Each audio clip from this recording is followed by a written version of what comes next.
Bugun sizlarga 100% grant yutib kelgan Malayziyadagi Inti universitetini obzor qilib beraman. Qanday qilib grant yutganimni esa videoning oxirida bilib olasiz. Inti University Malayziyaning eng yirik va nufuzli universitetlaridan biri bo'lib, bu universitetda dunyoning turli davlatlaridan exchange program bo'yicha talabalar ta'lim olishadi.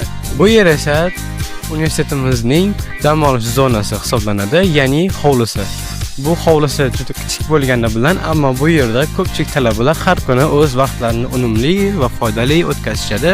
Bu yer esa Inti universitetining ichidagi talabalar uchun dam olish hududi va futbol va basketbol uchun moslashtirilgan zona hisoblanadi. Bu esa universitetning Student Center markazi hisoblanadi. Bu yerda musobaqalar, bayramlar va kichik tadbirlar o'tkaziladigan joy hisoblanadi. Bu yer esa universitetimizning kafeteriyasi hisoblanadi. Bu yerda barcha ovqatlar 100% halol va ishonchli. Ammo lekin o'zim oyijonimni ovqatlarga mazza emas. Ana endi eng asosiysi, bu yerga Toshkent Perfect universitetimiz tomonidan 100% grant yutib kelgan Kamina Azizbek Anarboyev bo'laman. Perfect universitetimizni dasturiy injiniring yo'nalishini 3-kurs talabasiman. Agarda siz ham 100% grant bilan chet elda o'qishni istasangiz, Perfect talabalari safiga qo'shiling.